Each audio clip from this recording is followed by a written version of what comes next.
ଓମ୍ ଶାନ୍ତି। ପୁସ୍ତକ ପଠନ ଶ୍ରୀମଦ୍ ଭଗବତ୍ ଗୀତା ରହସ୍ୟ। ଲେଖକ ବ୍ରହ୍ମା କୁମାର ସୁଧାଂଶୁ ଶେଖର ମିଶ୍ର। ଷୋଡ଼ଶ ଅଧ୍ୟାୟ ଦୈବାସୁର ସମ୍ପଦ ବିଭାଗ ଯୋଗ। ଦୈବୀ ସମ୍ପଦ।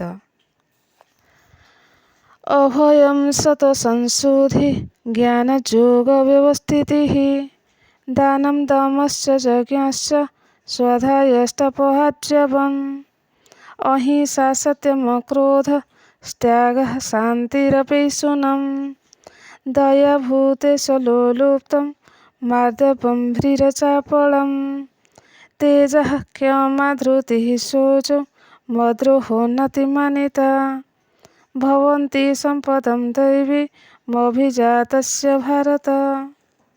ଅର୍ଥ, ହି ଭାରତ, ଭୟହୀନତା, ଚିତ୍ତଶୁଦ୍ଧି, ଜ୍ଞାନ ଏବଂ ଯୋଗରେ ନିଷ୍ଠା, ଦାନ, ଇନ୍ଦ୍ରିୟ ସଂଯମ, ଯଜ୍ଞ, ସ୍ୱାଧ୍ୟାୟ, ତପ, ସରଳତା, ଅହିଂସା, ସତ୍ୟ, ଅକ୍ରୋଧ, ତ୍ୟାଗ, ଶାନ୍ତି, ପରନିନ୍ଦା ତ୍ୟାଗ, ଜୀବେଦୟା, ନିର୍ଲୋଭ, ମୃଦୁତା, ମର୍ୟାଦା, ପାପକର୍ମ ପ୍ରତି ଲଜ୍ଜା, ଅଚଞ୍ଚଳତା, ତେଜ, କ୍ଷମା, ଧୈର୍ଯ୍ୟ, ଶୌଚ, ଅହୋହ, ନିରଭିମାନ ଏହିସବୁ ଗୁଣ ଦୈବୀ ସମ୍ପଦ ପ୍ରାପ୍ତ ହୋଇ ଜାତ ହୋଇଥିବା ବ୍ୟକ୍ତିଙ୍କର ହୋଇଥାଏ।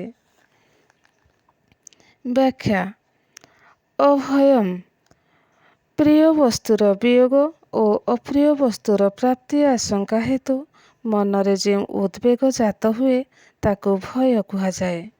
ଭର୍ତ୍ତୃହରିଙ୍କ ବୈରାଗ୍ୟ ଶତକରେ ବିଭିନ୍ନ ପ୍ରକାର ଭୟର ଉଲ୍ଲେଖ କରାଯାଇଛି, ଯଥା ଭୋଗେ ରୋଗେ ଭୟଂ କୁଳେ ବିତ୍ତି ଭୟଂ ବିତେ ନୃପଲାତ୍ ଭୟଂ ମାନେ ଦୈନ୍ୟଂ ଭୟଂ ବଳେ ରିପୁ ଭୟଂ ରୂପେ ଜରାୟା ଭୟଂ ଶାସ୍ତ୍ରୀବାଦ ଭୟଂ ଗୁଣେ ଖଳ ଭୟଂ କାୟେ କ୍ରୋଧାନ୍ତାତ୍ ଭୟଂ ସର୍ବବস্তୁ ଭୟାବହଂ ଭୁବି ନୃଣାଂ ବୈରାଗ୍ୟ ମେବା ଭୟଂ।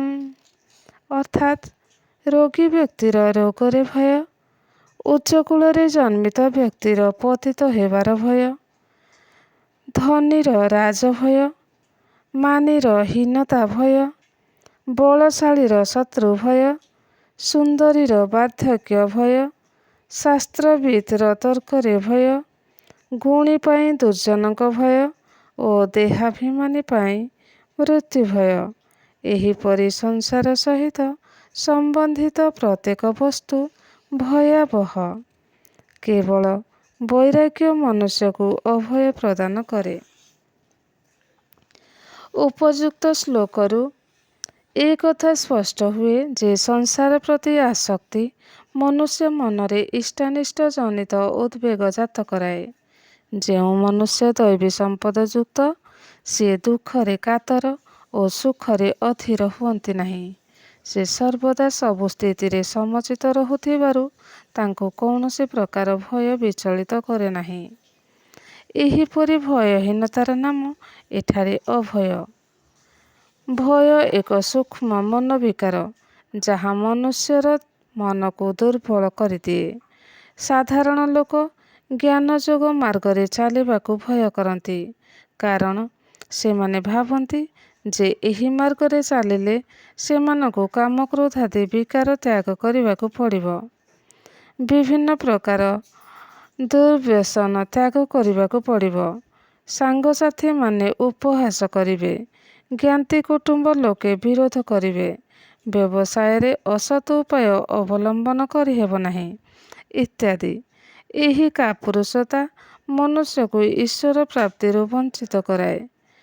ଯୋଗ ମାର୍ଗରେ ନିତ୍ୟ ନିରନ୍ତର ମନୋବିକାର ଗୁଡ଼ିକ ସହିତ ଯୁଦ୍ଧ କରିବାକୁ ପଡ଼େ। ନିର୍ଭୟତା ବିନା ଯୁଦ୍ଧ ଜୟ କରିହେବ ନାହିଁ। ଅର୍ଜୁନଙ୍କ ପରି ଜୀବନ ସଂଗ୍ରାମର ଅବ୍ୟବହିତ ପୂର୍ବରୁ ମଣିଷ ଅହେତୁକ ଭାବରେ ଭୟାର୍ତ୍ତ ହୋଇପଡ଼େ। ଏହି ଭୟ ତାକୁ ସତ୍ମାର୍ଗରୁ ବିଚ୍ୟୁତ କରେ।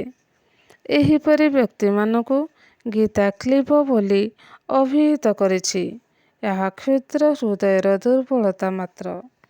ଏହି ପରିପ୍ରେକ୍ଷୀରେ ଗୀତାର ଭଗବାନ ସମସ୍ତ ମାନବ ସମାଜକୁ ଆହ୍ୱାନ କରି କୁହନ୍ତି, କ୍ଳୈବଂ ମାଂସ୍ମଗମଃ, କ୍ଳୀବତ୍ର ଅଧୀନ ହୁଅ ନାହିଁ। କ୍ଷୁଦ୍ରଂ ହୃଦୟ ଦୌର୍ବଲ୍ୟଂ ତ୍ୟକ୍ତ ତିଷ୍ଠ। କ୍ଷୁଦ୍ର ହୃଦୟର ଦୁର୍ବଳତାକୁ ତ୍ୟାଗ କରି ଛିଡ଼ା ହୁଅ। ନିର୍ଭୟ ବ୍ୟକ୍ତି ପରମାତ୍ମାଙ୍କ ସଂରକ୍ଷଣ ପ୍ରାପ୍ତ ହୋଇ ଜୀବନ ସଂଗ୍ରାମରେ ବିଜୟଶ୍ରୀ ପ୍ରାପ୍ତ ହୁଏ। କ୍ରମଶଃ ଓମ୍ ଶାନ୍ତି।